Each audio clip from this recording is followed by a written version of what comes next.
Welcome to the Wellness Frequency Podcast, a space for exploring scientific and metaphysical approaches to well-being. I'm your host, Carly, a licensed health practitioner on a lifelong journey to learn healing techniques from both the natural and seemingly supernatural worlds.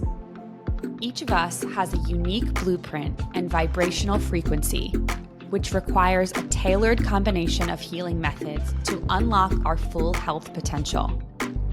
My intention is to help you find the insights that are most aligned for you and ultimately accelerate your healing journey. Thank you so much for being here. Let's dive in.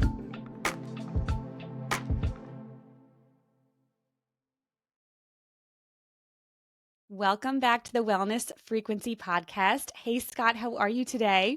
Carly, I'm great. How are you? I'm good, thank you. Thank you for being here. For those who are on the podcast and not on YouTube, I am with Scott Schwab, CEO and one of the founders of Mett Naturals. Is that correct title? That's correct.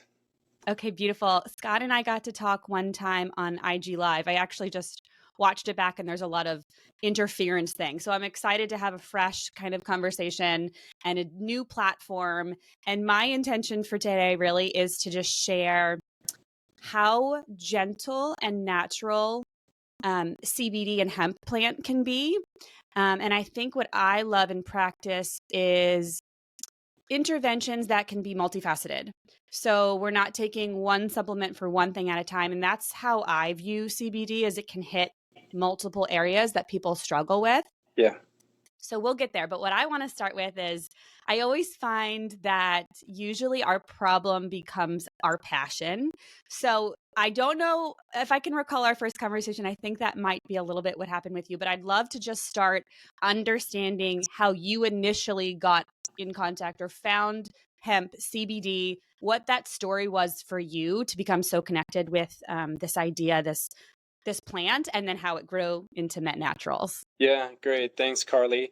And for me, it came about in 2018, and I was suffering from some peripheral neuropathy, so intense that I wasn't able to sleep. And so there was multiple scenarios, and it really goes back to when I was a teenager. I was paralyzed when I was 15 years old, and so it was a very different time for me. It came on from a disease called Guillain-Barré. Guillain-Barré strips your myelin sheath. Your myelin sheath protects your nerves, and when they're not there anymore, your nerves start to die. And so from the chest down, I ultimately went through this process of not being able to have any fine motor movement or any receptors really signaling anything. And then it got compounded when you're kind of just sitting there in a wheelchair or not being mobile. And so I had a ton of atrophy.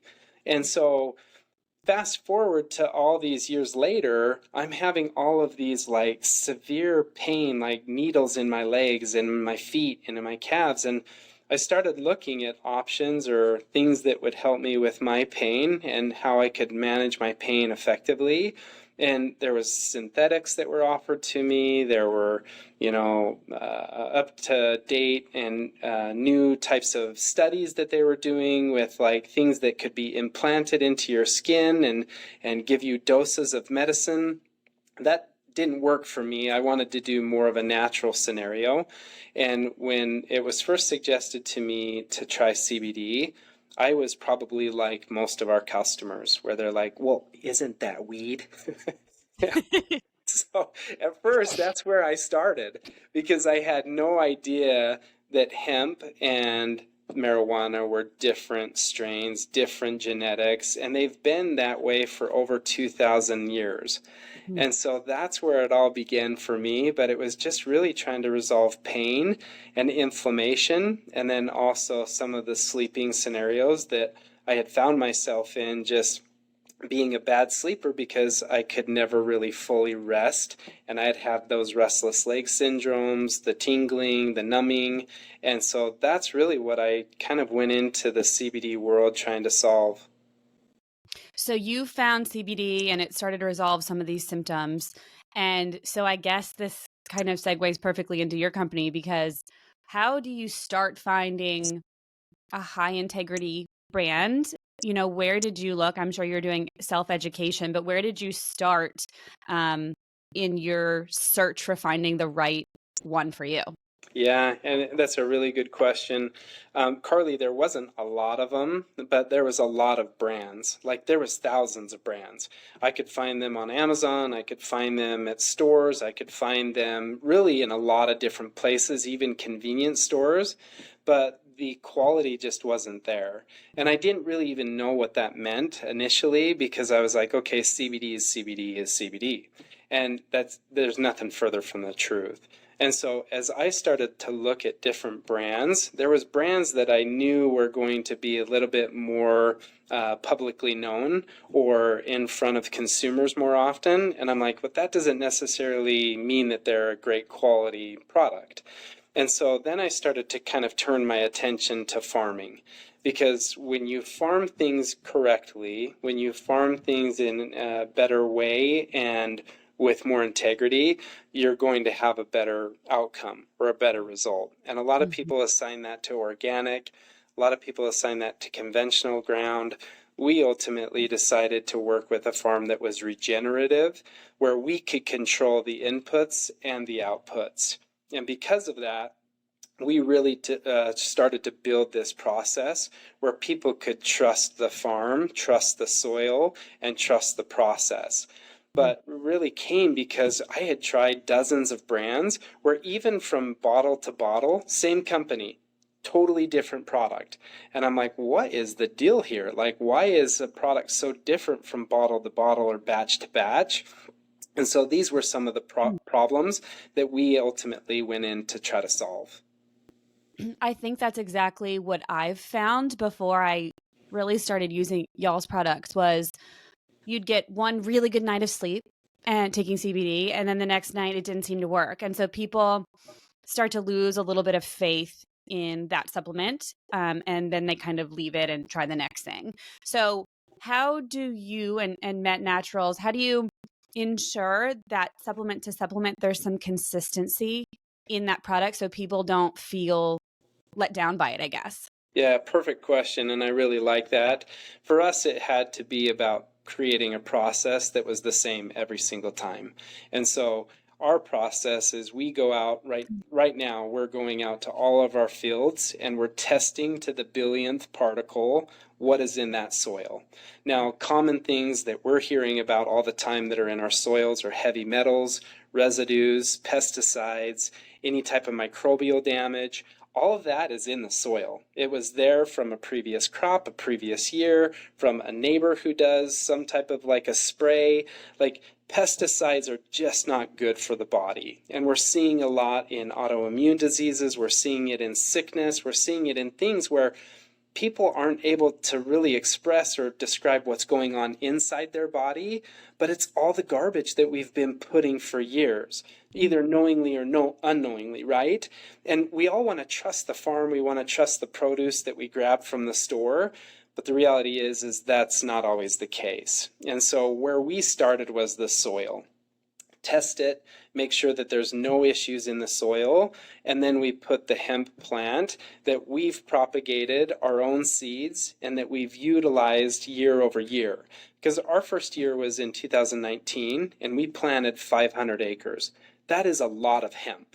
And we didn't even realize that it was so much until we started growing it. But there was this rush to like get hemp growing and get it to providers and extractors. And so we were doing our part initially as a farm, but ultimately that first and second year where we grew way too much also helped us to understand how to grow, harvest, and how to preserve the plant. Because one of the things that not a lot of people know is when you farm it, you take that plant out of the ground and there's 14% moisture in that plant still there. But if a lot of farms that we saw are putting them into like piles, what happens with wet plant material? Mold. Every single time, mold and mold spores, and it's difficult, if not possible, to remediate out all of those mold spores. Where here's what's best practice is, Carly, a lot of extractors are like, well, let's just put ethanol, let's put butane, let's put hexane, let's put CO2 on the product and soak out those oils. It'll be fine. It's food grade.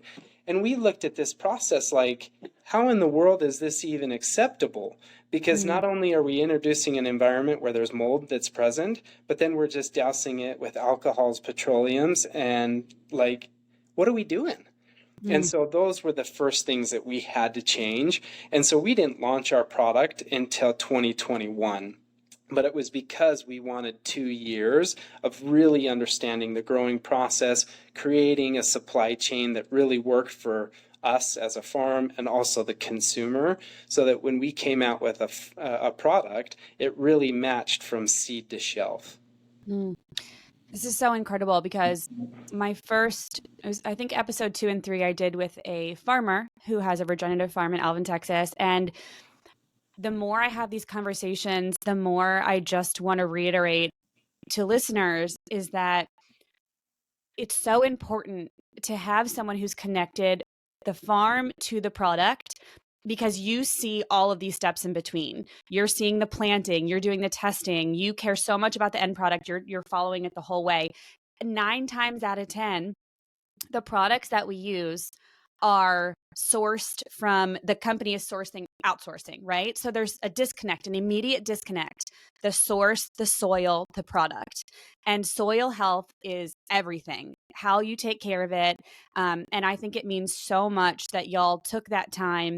You care about mold because in this wellness industry, many people suffer from mold. That's a big problem. So if we've got this extraction, this pure potent formula, it's going to amplify everything that's in ingredients, right? The butane you said, all of those things, if you were to use those, it would all be amplified in this extract. So this is such a very, very essential piece in sourcing anything, but specifically when we're talking about a hemp plant. So I just want to say that's fantastic. And another question I thought of when you were talking is it super cost inhibitive to have this testing? Because I'm thinking, oh my gosh, to have that clarity and transparency for everything I could consume, to have that level of testing would be so wonderful that people could pick something up and say, "Oh, great, this is free of metals. This has been tested. This is free of glyphosate. This has been tested. This is free of mold." Has that been a hurdle for the company, or is that something that people could implement more and they just don't? I think that people could put it more into their processes of growth and testing, harvest testing, and then production testing. So for us, we test at every stage, but that's a non-negotiable for us. Not every company does that. And ultimately, it will come down to cost at some point. In other ways, there's a lot of people sometimes that will choose the route of this is just how we do it. This is how it's always been done. We're not going to change. Whereas change gives us opportunity to grow, to learn, to advance. And ultimately, we went in with really kind of eyes wide open. Like, what can we learn from this plant? Because we had never grown it on the farm. We were more onions, asparagus, sweet potatoes, and they're just very different plants. But one thing that we did know and what was at our roots is no pesticides. That's not a negotiable. No herbicides, no fungicides, no insecticides. And we were kind of lucky in that thought process because the hemp plant is an aromatic plant, meaning it's going to suck up everything in the soil and its environment. And so, to your point, if you're just sourcing your hemp from anywhere and you don't know where that is connected to, don't be surprised when you find a whole lot of issues with the plant, or you can't feel the product, or the product's inconsistent. Because our endocannabinoid system is like a central mainframe for a computer. When we treat that ECS or the endocannabinoid system right, well, then our plant-based adaptogens and our plant-based medicine can really get to work and really do some incredible things that synthetics just will never touch. I love that. And that's perfect kind of segue. Let's start from the beginning of just hemp 101. Paint the difference. It's different than a marijuana plant. And then if you could just lead the listeners to understanding how it goes from a hemp plant and those components, endocannabinoids, what did you call them? ECS? Yeah, you're right. Okay. Endocannabinoid system. And so what's the piece of that plant that is therapeutic and kind of some 101 of the biochemical support that it can provide? Yeah, you're great. And ultimately, hemp has been around for thousands of years. So people need to know that it has been a plant that has been used for creating rope, creating other building supplies. It's been used in textiles, and it's been used medicinally. Now, when I say that word, a lot of times people like are thinking I'm going to get high. That is not a medicinal scenario. Psychoactive, that's going to be your THC compound. And so if you're looking at the cannabis family in general, you're going to find certain compounds or cannabinoids that are found in both hemp and both marijuana. About 2,000 years ago, there was a very big split in the way that these products were cared for, these plants were grown, and ultimately they had a segue that took them in totally different directions. So when a lot of people are like, okay, well, tell me what THC is going to do versus CBD. CBD is going to surround the receptors and provide therapeutic relief to the receptors. And so when we think of communication within our body, everything relies on receptors. And so having CBD in your body on a daily basis is a very good thing because our body responds to all of the factors, both internally and externally. And what CBD does, and it's been studied and researched so often, is it's a regulator for the body. So if I have pain and inflammation, we can bring down that pain and inflammation and get the receptors to be able to communicate, hey, we're okay. We're not going to trigger the sympathetic system where it's fight or flight, because then we're bringing in tension, we're bringing in stress, we're raising our cortisol levels.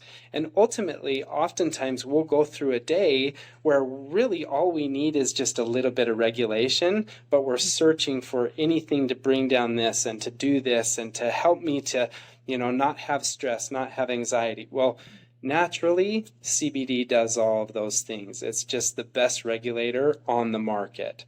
Now, THC has a place in medicine. And some people look at that and they're like, recreationally, it's great. It brings me down. It has this kind of like sense of like lack of worry. I can just be really calm.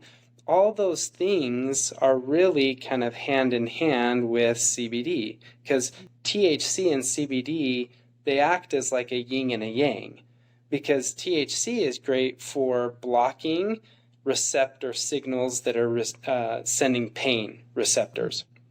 And so if we look at pain and inflammation from that perspective, THC is really good to have part of it. And then it also restores appetite. And so you think about things like people who are going through cancer treatments, they're going to need to have appetite because a lot of the chemotherapy and other things that are going in their body, oftentimes they stop eating, which is not what we want, right? But we also want to control the pain. And so when I look at the two factors where THC is really good at, it's blocking pain receptors just like an NSAID would be, and then it's also restoring appetite. But there's other functions that these two compounds work together harmoniously, and that's why when we talk full spectrum, we're talking about the whole plant, which would be a little bit, trace amounts of THC, and then more or a lot of CBD, because again, we're wanting to regulate, we're wanting to control some of those up and downs throughout the day, whether that be in pain or in inflammation, or with your sleep circadian rhythm. I love that. And you used the word adaptogen earlier, which is one of my favorite words because it's kind of like a thermostat. So instead of just telling the body what to do, it's reading the body's needs and it's super adaptable. And so those are so wonderful as we deal with so much stress in our lives, whether that's psychological stress or physiological stress. And so when it comes to THC, to be super clear, if you're using a full spectrum and it's got a micro dose of THC, is that an amount that could show up in a test if someone has a corporate job and they're worried about this? Is that something that could show up and then you say it could, avoid it if you're getting tested, even though it's not going to give you those mental effects that people think of with marijuana per se? But is that something to worry about with full spectrum? Yeah, people should be cautious. Anything that is ingested that has THC could show up in your test. Now, sublingually, it's going to be in and out of your system pretty quickly. Gummies, same type of a thing. But you never know in certain scenarios, certain jobs, when you're going to be tested. And so, what we tell you is don't risk it. It's not worth your job. Take a broad spectrum that has zero THC, that has the same compound effects minus the THC, or if you went with a topical strategy, you still can have THC, and that's never going to end up in a test. So what I tell people is if you're taking anything ingestible and you're going to be tested, take a broad spectrum, nothing with THC. If I think you that's are so important to clarify. Yeah, thank you. And so when you were mentioning the THC can help stimulate appetite, there's so many scenarios where that's beneficial. If it's microdosed, like in your full spectrum, do you think it'll still have that mechanism for people that don't want an increased appetite, or is that more larger dosage you're speaking of? Yeah, a larger dose. Yeah, so one of our patients, or a patient that we have been working with, she had breast cancer, and ultimately she was put on by her doctor, her oncologist, a routine of about 125 milligrams of THC a day and 125 milligrams of CBD. That's a good amount. But ultimately, what they were trying to do is control her pain. They were trying to control the effects of the chemo, which was having her not eat. And she also had some of these sores on her body from the chemo treatments, sores in her mouth. And what she said is, I'm the only cancer patient in my cohort who didn't end up having peripheral neuropathy, which was really interesting to us. But again, if you think in terms of regulation and what the receptors are doing with the product, I've noticed it myself with my peripheral neuropathy, which is largely gone. It's non-existent. And so when I look at that, it's a healthy balance of both. Isn't necessarily going to make you eat more than you normally eat. It's just restoring the healthy gut microbiome and making sure that your stomach is able to digest and able to process. And if in the event you're not eating, it will have your stomach restore that appetite. That's incredible. I actually had that question when you were first talking in the very beginning about the peripheral neuropathy and if this could be applied to people who have gone through chemo, because that's one of the most common side effects is that tingling, that numbness. It's very uncomfortable. I have a client who said it felt like she had a rubber band around the bottom of her knee, and below that it was just numb. And so what a beautiful potential of restoration in the body. My next thought and question was I would love to hear about your extraction methods, because I love hearing that you don't use these petrochemicals or, extreme harsh things that are going to wind up in the product. How do you all extract the good stuff, the cannabinoids, from the hemp plant? Yeah, great question, and thank you. Our goal has always been to let the plant do what the plant does best, which is it grows a beautiful profile. There's 113 different compounds. We just speak about two, largely CBD and THC, but there are so many others. So if we're going to preserve all of those compounds, we need to do it in an environment that is not going to harm the plant. And so we raise temperature ever so slowly within what's called a hyperbaric chamber. Many people know that associated with diving or with some type of, like, it's used a lot now in health to kind of regulate and restore the body. Ultimately, it's a little bit of heat and negative pressure.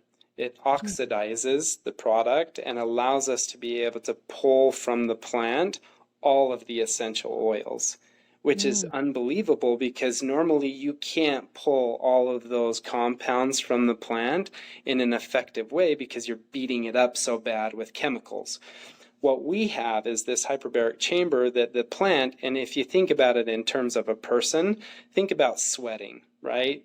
The plant starts sweating out these essential oils, these terpenes, these flavonoids, and you're getting such a great profile from that plant. That's what we collect, and that's what we put into all of our products.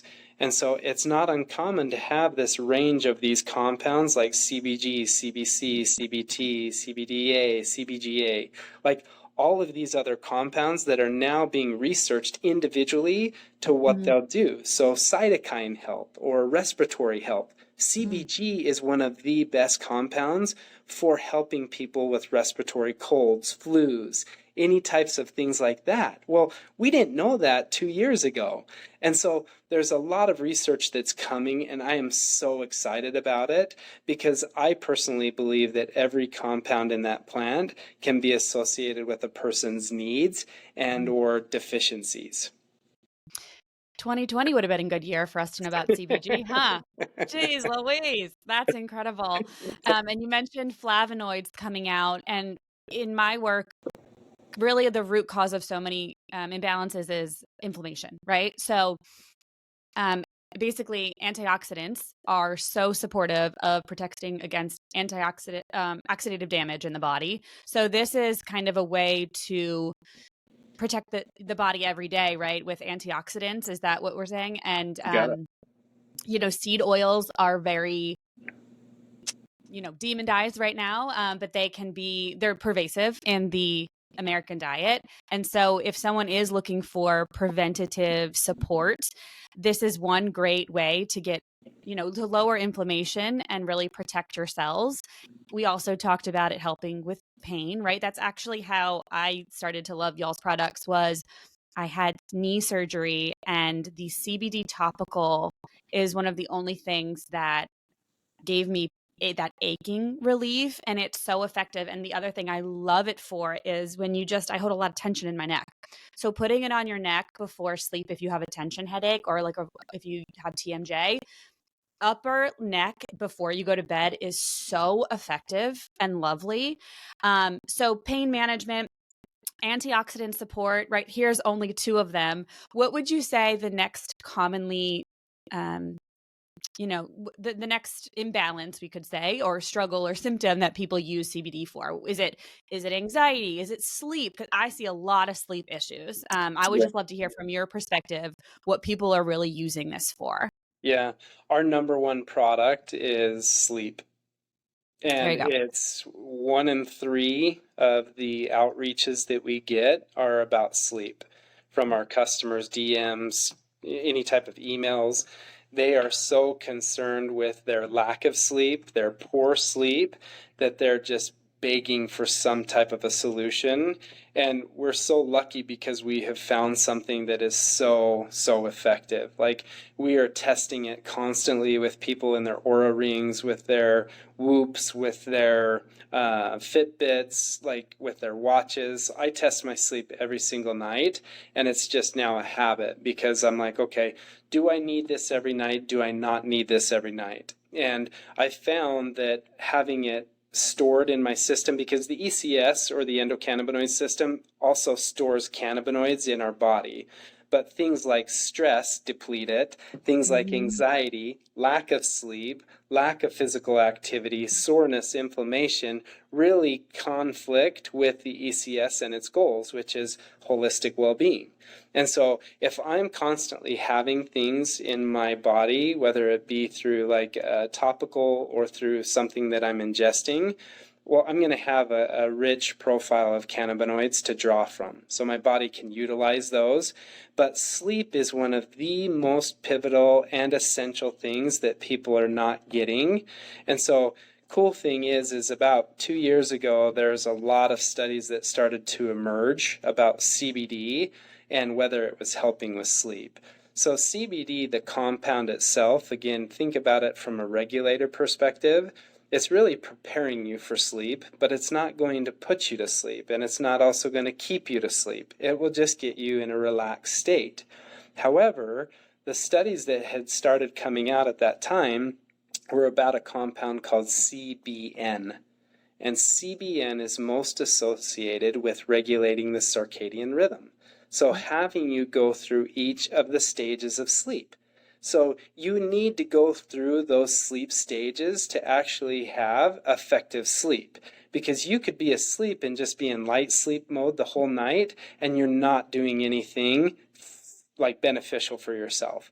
It's pivotal that you have depth of sleep and REM sleep. And so The great thing about this compound CBN is it's going to help you both relax your body, and that's a lot of your CBD, but the CBN is going to take you through those sleep stages or those sleep cycles to where you're waking up with more depths of sleep, more REM sleep, and there's a balance in your profile.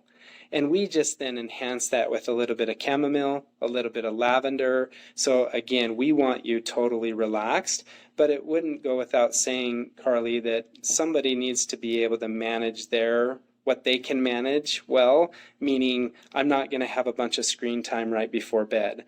I'm not going to be like taking a lot of caffeine or things that are going to keep me up in the evening. So there's strategies that people can do. We're just going to be able to help take them the rest of the way and give them guaranteed great sleep. That's great. So we're not talking about something that's going to knock you out. It's working with the body. So let's keep working with the body. And I think to your point, unless you're tracking your sleep, which not everybody has to do, but sometimes a lot of people can just not ever get in that deep sleep. So they're like, it felt like I slept. Why do I not feel recovered? And that's exactly what you're talking about. Sometimes you may be sleeping, but you're staying in that light sleep. And a lot of that recovery happens in the deep sleep. And what I tell my clients is that's the only time our glymphatic system is working, which means the drainage of your brain. So if you want to be detoxing appropriately and wake up with your neurochemicals balanced and your hormones balanced. And I say hormone because if you're not getting that deep sleep, you're going to produce less leptin, which is that hormone that helps you feel satiated, and more ghrelin, which is the hormone that makes you hungry. So you're going to be hungrier, you're going to be moody, you might be achy, and it all can be truly because you're not fully detoxing and getting into that recovery. So it sounds like the CBN is really gentle and works with that whole cycle, yet you're not going to probably wake up and get that groggy because we're not doing some valerian root, which I like valerian root, but some of these herbs can be can make you groggy. Yeah. Is that correct? Yeah, you're right on 100%. That's awesome. And it just fits in perfectly with everything else. Cause like we can't just treat our bodies like a trash can, watch Netflix until 11 and pretend like we're going to have this perfect sleep. I'm a huge proponent of circadian health, and those blue lights tell your body, the blue lights coming off the screen tell your body it's 12 o'clock, you should be up, you should be productive, right? And it's actually going to confuse the melatonin production. And there's receptors all over our skin. So I even know someone who, if she does decide to watch TV and she's watching through red lens glasses, she covers all of her body and like hides under a blanket. Even though that sounds extreme, we have receptors all over our skin. Sure. So it's not just in our eyes. And so these are all just things to be aware of. Okay, so that was sleep. The last thing I want to talk about is anxiety. This is something that, wow, we could say so many things. We're living in a little bit of a tough world right now, to say lightly. And if you've got kids, which we know Scott has a tribe of 5 children, if you take a moment as a parent, you realize there's a lot of giving, and we have to support our bodies, and over giving can kind of have us feeling depleted. And then we add in work and financial stress, and really even the wellness world can create anxiety because there's so much we should be doing and everyone kind of just feels less than.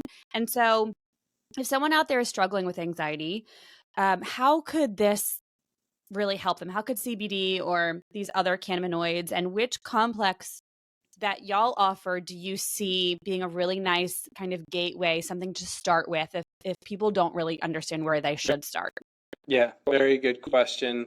And I would say even before we talk about CBD, let's talk about getting enough water each day and staying hydrated, right? Mm-hmm. That is really important. But it's also important to get out and get a little bit of movement for your body, get a little bit of sunlight. Like those are 3 things that I would tell people every day. If you can just get into the habit of a little bit of a walk, a little bit of hydration, a little bit of sunlight, that's going to do so much for your body. And so I would even say, let's start there.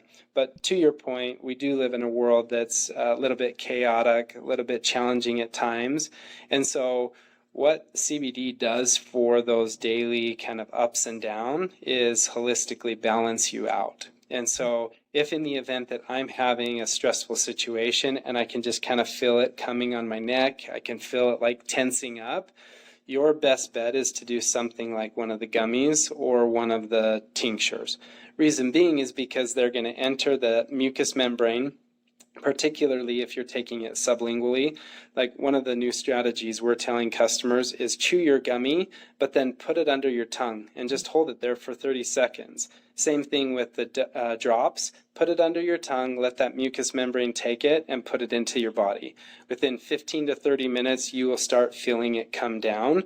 We're big fans of not taking too much, and so don't go and take just drop after drop after drop. Start with something like 0.25, 0.5, and wait. Give yourself a little bit of a time to be able to say, is this going to be the right amount that I need? Because it's not going to harm you. It's not going to put you into that psychoactive high, but you don't need to overdo it. Like less is more here. Let your body do the work and just let the CBD enhance that or regulate that. The other thing that I would tell you, and one of my favorite products outside of the recovery cream, is the daily gels. And why they're so good is because they start working through your digestive tract as they're getting into your stomach lining. And so if you think anti-inflammatory, which is one of the number one things that CBD does, it's going to help that gut microbiome. It's going to help with the inflammatory properties or markers that are inside of your stomach. And so when I think about taking a daily gel, I'm thinking about regulating my entire day. But I'm also getting the benefits of the anti-inflammatory. So whatever I ate that wasn't complimentary to me, whatever I was doing that is, inflaming my gut, I can immediately start receiving that benefit, plus just being calm as a cucumber all day long, as opposed to having to dose it with gummies and with the tinctures. And some people do that very well. They just take it this time and that's all they do. My message to anybody that would be listening is find your schedule. And one of the easiest ways to do that is to just take a gel cap and then just wait the day and watch how your day works. Because we'll even have some people that will take a daily gel cap, and then when kids come home and there's that rush of homework, rush of snacks, rush of I got to take kids everywhere, that's when they'll do like a dose of the tincture or a gummy. And so you've got to know your body. For me, though, I just take one of our CBG immunity gummies each morning, and then I take a daily gel cap. And that's what really balances out my day. But it took some time to find out what was best for me. I love that. That was perfect because it goes into so much what I believe. The first thing you said is wellness foundations. Drink your water. Breathe deeply. Most of us are just breathing in our chest, not in our belly. Get in the sun. The sun is actually made to heal us, even though a lot of people are scared of it. We need the sun. All living things would die without it. Move your body, right? You always foundations first. I will die on that hill. I'll probably say it in every podcast episode. And then if you need support, this is it's like another lens of, okay, if there's support you need, first check in with yourself. When do you need it? How do you need it? What is it serving? How is it going to fit in your schedule? This isn't just like, take this. This is great for everyone. Everything is bio-individual. So it almost sounds like, and tell me if I'm wrong, is this daily gel, is it a little bit of a time release concept where it's kind of like long-term? Is that correct? You got it. Okay, cool. Very well That said. sounds nice. So it kind of stabilizes. And then if we need an intense dose, I have to tell a quick funny story. I didn't have the gel on hand, so I had the quick dose. And my sister-in-law and I went to the zoo, and our kids stressed us out, and we thought we lost them. Don't let me watch your children. And we got home, and our nerves were just fried. And Sarah's like, I need something. And I was like, I know. What herbs do I have? And I was like, CBD. And so honestly, we super dosed it because we were just like, and I know it's natural. I'm like, this stuff's really gentle. So we overdosed, and then we were just kind of like, well, this is a lot. So it's very powerful is what I'm trying to say. It did numb us out, but then we were feeling a little loopy. So start small, build. Yeah. But that stuff works when you need it and you lose your children at the zoo. Don't tell our moms. They were hiding and we were pretending like we didn't see them. And then all of a sudden they got really good at hiding and they slipped away. And it was the longest 2 minutes of our entire lives. Yeah. So anyway, this was wonderful. It's a really beautiful refresher of how working with the body, something like an adaptogen that's gentle can work in a lot of different ways. These are some of the most common things people deal with, right? Inflammation of the gut. And what I wanted to say when you were speaking about that is if we can lower the inflammation in the gut, so many benefits from that are going to come. You're going to absorb more of your nutrients, right? Our brain chemicals are made in our gut, so it's going to help with the anxiety you talked about. That's like one Yep. mechanism.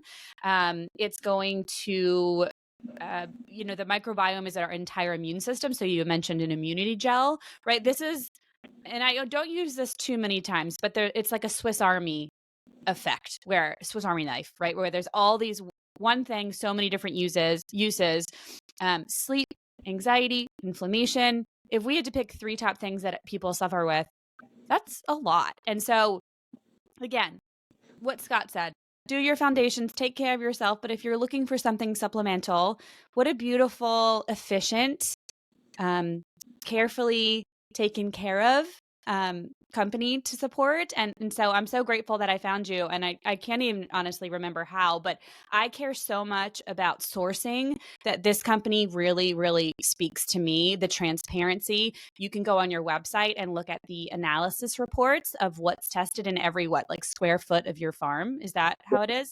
Yeah, you got it. Yes. And these people are so kind, and I'll never forget the first time we tried to connect. You were on the tractor. It's like, so there's such a connection here. And thank you for spreading this message. I wanted to ask one more question before we finish. You were paralyzed. I mean, what was your timeline like in recovery when you found these kinds of products? What did that look like for you? And are you good now? Yeah, you bring up a good question. And one of the great blessings that I consider in my life is my dad's a physical therapist. And so part of getting me back on my feet and back moving was always being moved. He would also use ultrasound and kind of wake up those nerves. But your nerves will grow back at about 1 inch a month. And so when my nerves grew back, it was great because I had that function, but it wasn't always like controlled. Like the body just really does an amazing way of protecting us, giving us the nutrients, and for the most part, helping us to do the functions we need to do. Well, my body had to relearn those. And so there was aspects that I was just like clumsy, I would fall, and a lot of it was just building up that strength again and taking care of that atrophy, because I became really overweight, and it was just something that naturally sitting around all the time and not moving my body was one of the effects. And I didn't know it then, Carly, but there was a lot of emotional aspects that I didn't deal with as a teenager, and I'm dealing with now. But for me, I go to the gym every day. That's my therapy. I love to lift. I love to run. I love to do things. But then I also love to get out, like challenge myself. A couple of years ago, me and my friends, we climbed the Grand Tetons. And I'm going next month. no way! It is so awesome. You Oh, will that's love it. amazing. Yay. How beautiful is that? Is that your reminder of? Yeah. So all of us timed, we summited the Grand Teton Peak, and it was like one of the greatest moments of my life. It was so challenging, but at the same time so rewarding. These same friends, we did the Grand Canyon, and we're doing things that are like both bringing us together, and they've known me since that time, but it's really healing as well to get out, to be moving. And so I'm a big proponent of moving my body and also watching my nutrition more closely. And so I would tell you there's been a lot of self-healing. There's been professional healing from like the services that I reach out to, whether it be through therapy, whether it be through body movement. Those are the things that I'm relying on. And then it's also like some of the foundational principles that you talked about. I haven't gotten into breath work, but I'm very interested in doing it. But ultimately, it's just calming my body each day and getting it prepared to be successful, because I believe that bodies are most in tuned when they're functional. And so it's just trying to get that to where I'm at my top of my game or my top of my functionality, and really ultimately just saying no to things that I know aren't good for me. And I think I've built up enough maturity at this point, or discipline, where I can say it's it's probably not the best thing for me. I'll pass. Boundaries. That's huge. And even I think what you're talking about really is so many of us live here in our head. And if we can get into our body, which can look like climbing a mountain, it can look like breath work. However, we're coming into our body, it empowers us. It reminds us we can do hard things. And really working with your body, most of the communication goes from body to brain. We think it's like, oh, we start here and we're going to tell our body to do this. We're going to get stronger by committing to this workout regimen. It's actually you start with your body and the communication goes here. So we have to feel into what feels right and then take steps forward towards achieving that goal. But challenging the body is a huge part of healing. And that can look very different for some people. It looks like challenging yourself to rest more. That can be just as difficult as challenging yourself to build muscle. But starting with the body, I think that's a beautiful, beautiful reminder and a beautiful place to end. Scott, you are such a wealth of information and such a kind person. You're so easy to talk to. I would love to share where people can find you. And for customers, if this is something they're curious about, if it feels aligned for them, is your website self-explanatory? Do you have customer service to help figure out what people need? How does that look? And where can people find you? Yeah, thank you so much. So you can find us at Mett Naturals, METT naturals.com. And one of the greatest things of our day is when we get to DM people. And so that's probably the quickest way to go back and forth. If you want to email us, it's help, HELP, at Mett, METT.com. And so you can reach out to us. We do have a full team of customer service support. And so if there's anything that you have questions about, there is a lot of detail on the website. Sometimes people will go to the website and say, okay, I've got the information. I want to take it. Now, where do I begin? I tell people start with recovery creams because a lot of us have tension and pain on our body from time to time or consistently. Either way, you're going to solve that problem with our recovery cream. And then my next go-to is the daily gels, just because like what you've been saying is so essential for people to understand. Everything is starting in your gut. It's your second brain. And so I would go with the daily gels or the sleep gels, kind of the same thing, but that timed release. So if you have problems with sleep, maybe start with the sleep gel because they're going to have those same anti-inflammatory properties or help with the anti-inflammatory markers in bringing those down. So that's where I would start. That's amazing. I'm going to link all of this in the show notes so people can quick reference it. And when you said DM, you mean on Instagram, to find you on Instagram? And okay, I was like, I'm getting older and just making sure I'm up with the times over here. So I will link your Instagram handle and hopefully people reach out and feel comfortable getting involved if this is support, like I said, that feels aligned. Thank you for spending time today with me and my audience and away from your large, amazing family. It was so great to connect, and thank you for being here. Hey, thank you so much. Appreciate it.